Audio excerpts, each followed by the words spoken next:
Hey, thanks for being here. It's time for Pod Crashing. Episode number 192 is with Rasha and Yvette from Facing Evil. We got to talk about your podcast.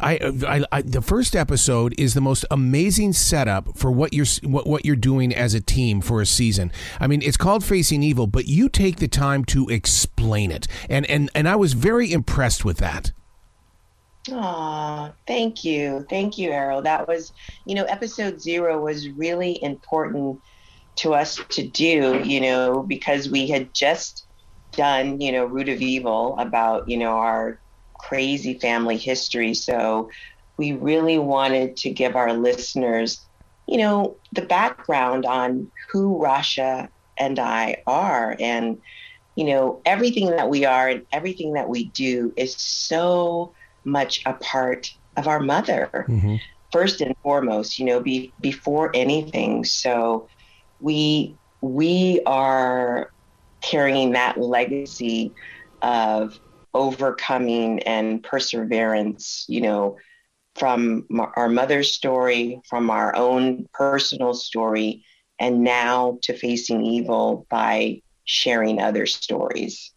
To get into that mode, though, because you're digging things up that really do affect the deeper emotion that so many people put inside their little caverns and things like that. How do you physically and mentally prepare for this?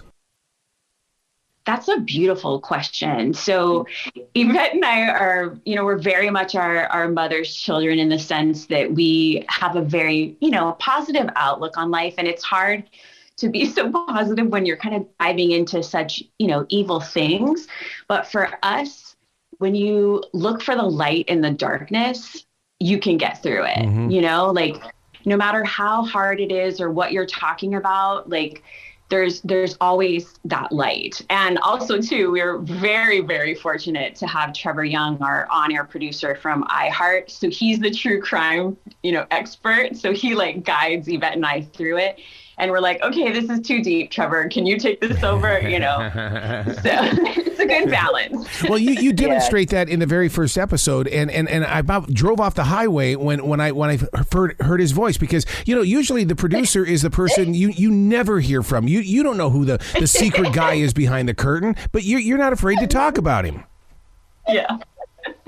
No, Trevor has been amazing, and from the beginning, when we first had our meetings with Donald Albright, that was his first vision, was to have kind of a talk show, format with an on-mic producer. Because again, Rasha and I don't come from the true crime genre. We just, again, happen to be from a crazy family with a true crime background. So Trevor's been amazing, and he is such an old soul and so deep and has so much wisdom. And he really helps guide us, through all of these cases. I feel like Rasha and I are at the heart of the story. We're always trying to, look for that light and help people heal and overcome. And your question earlier, how do we go about getting to these cases or prepare? For me mentally, I have to meditate and do my yoga and stay calm and stay centered, because these are heavy stories that impact us, impact society, and especially impact the families of the victims. So I have to do a lot of soul searching, and we don't look at information at night. No, only daylight. Only in daylight. Oh my God, I can so relate with that, because there's only a certain amount of time that I will allow the creative source to be present in my life, because creativity is one of those things that comes with a lot of darkness as well. And it's no, there's a time limit here. You don't come near me after this time. Exactly. Yes. Exactly. Well, you do show your emotion, and you're not afraid of it, because when you were talking about your mother and the transition of your mother, man, my God, I could feel it. I could feel what was going on inside that studio. Yeah, that happens a lot. I feel like our mother she's walking along this path with us. She's the reason why we're here. my mom had me when she was 15. So my mom was my everything. She was my mother. She was my best friend. She was my confidant.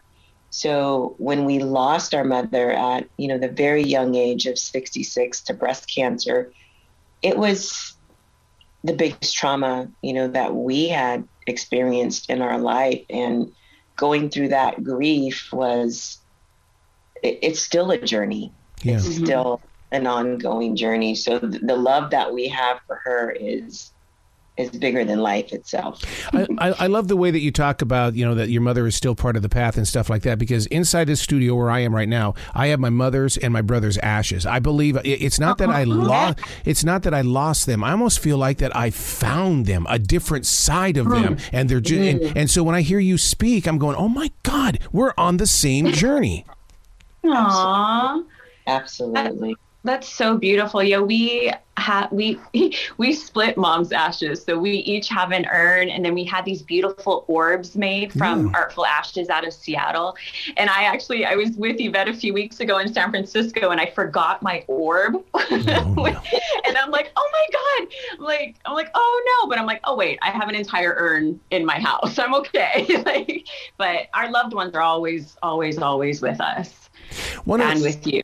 Yeah. One of the things that we all face as podcasters is that there's like a million of them coming at us all at once. How do you stay focused in that moment? I mean, I'm sure Trevor gets a lot of credit for that, but how do you stay focused knowing that, okay, this is going to be a great week. Next week may not be one of the best weeks, but we have to believe in the power of people discovering this years from now.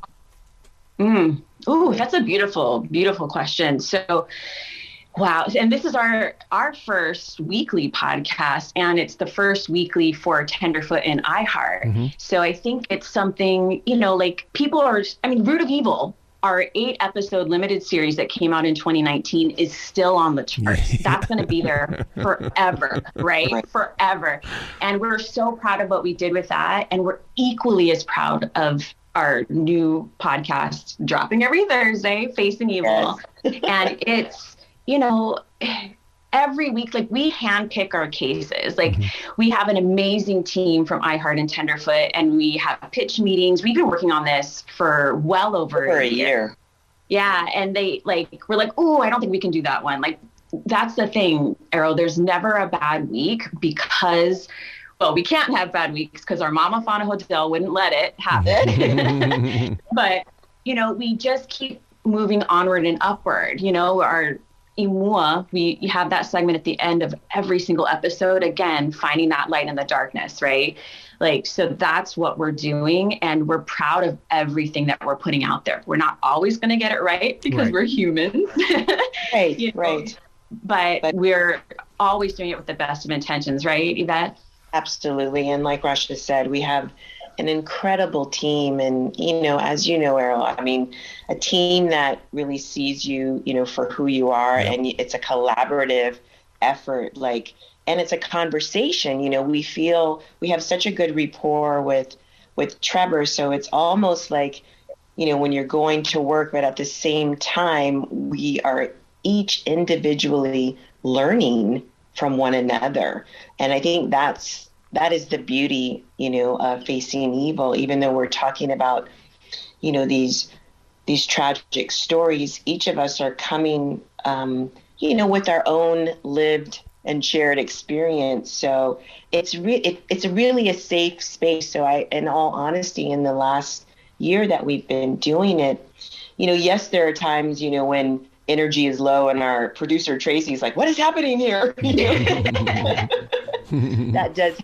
But overall, it's just such a great collaborative team effort that we have no complaints.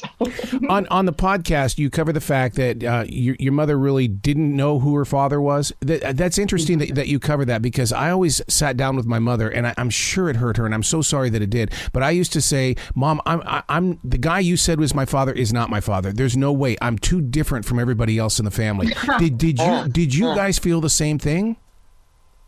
Wow, that's an incredible question. Yeah.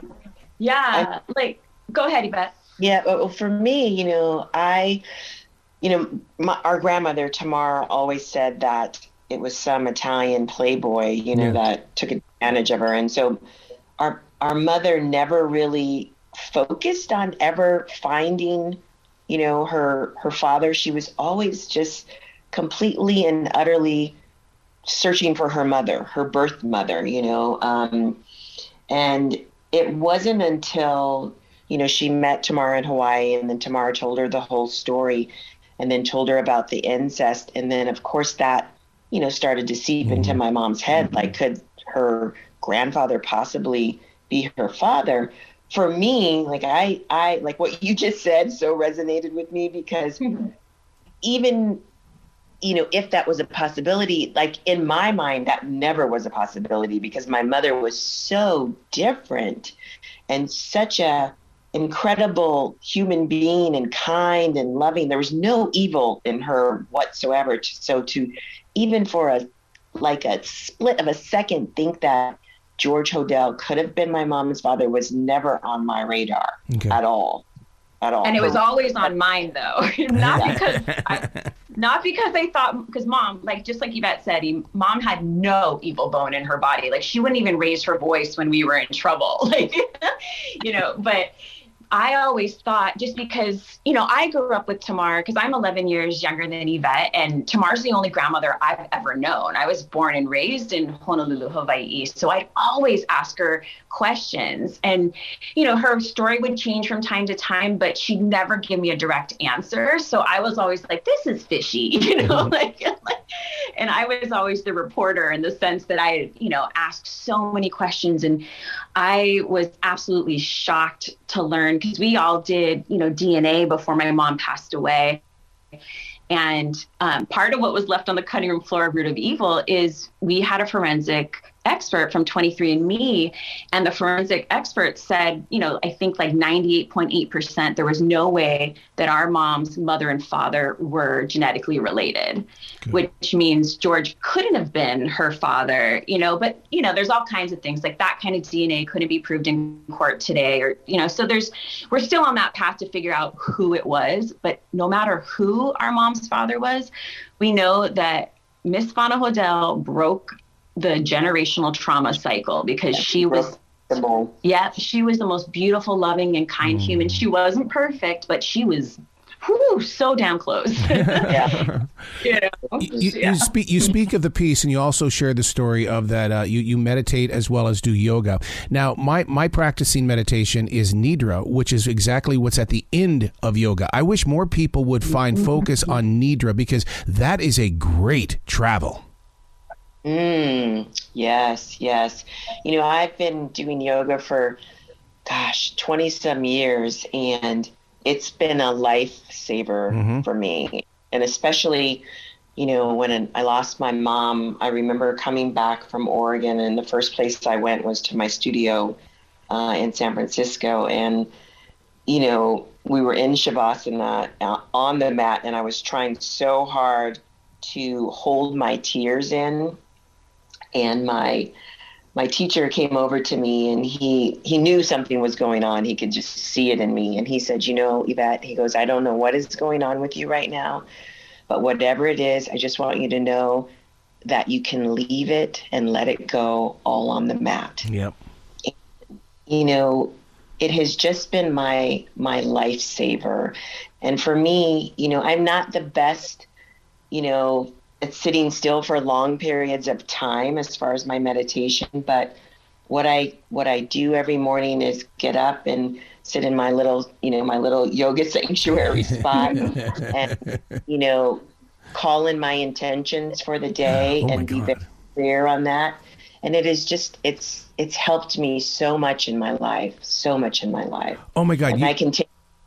I'm sorry. You bring up such an important part that you bring up such an important part of the process, because you're right. Those intentions are so important, and I wish listeners would pick up on that. Set your intentions, but talk to yourself, get to know yourself. Yes, that is everything. And be clear on what those intentions are. Yeah, absolutely. So now, I'm a believer that we are particles of everything that has lived before us. Who was Trevor in your family life way before you guys arrived? Oh, You are That's a great question. Well, we never had a brother, and I truly believe that Trevor I think he was our older brother in another lifetime. Don't you think, Yvette? I don't know. Trevor's so much wiser than that. He's almost like, I almost feel like when you just said that to me, so the first thing that came to mind was like a grandfather. Oh, boy. Oh, yeah, he's a wise old soul. So he's so deep and so wise that it's an elder. Like I think of an elder. I would say a grandfather. Oh, funny. And Arrow, just so you know, Trevor is, I think, 13 years younger than me. Oh my God. So, he's just a baby then, huh? He's a baby, but he's wise old soul. So yes. Yeah. What is your favorite part about doing the podcast? Because I mean, you live in a world where you're now reaching people that you can't see, but yet I know for a fact by listening to your podcast that you feel that we're there. I would love to answer this one. So I truly believe that representation matters, right? And like podcasts weren't around when Yvette and I were growing up, but I was an avid radio listener, and I would listen and I'd watch TV, and I kept looking for someone who was like me, you know, a blonde hair, blue-eyed Hawaiian lesbian girl, you know? and there's not many of us out there, but I love, you know, sharing my story, hearing other people's stories, and overcoming evil and facing evil and finding that light in the darkness, and you know, telling people you're not alone, you know, in what you've gone through. And, you know, I remember growing up thinking like, oh, I'm the only one that's gone through this trauma, or I'm the only one that has this crazy family history. It's like, no, we all have things that, you know, we might want to hide. But, you know, I think when you share your story and you listen to other stories, you can just learn. And that's my favorite part. My favorite part is hopefully inspiring others just by being ourselves. Yeah. And I think that is the beauty, you know, and especially with Rasha and I being sisters, you know, me being, you know, biracial, Rasha being blonde, blue-eyed, you know, and a lesbian, like just having these conversations, you know, where people are listening and hearing from both sides. We hope that it opens their mind, you know, to the possibility of, you know, there's just so much out there, and we don't have to be so judgmental and so hard on one another. You know, our mother was all about, and it's, you know, it's a silly quote, but it's really not silly, about happily ever after. Yep. And how can we all get there in some way, shape, or form, you know, for ourselves, for each other, and for society.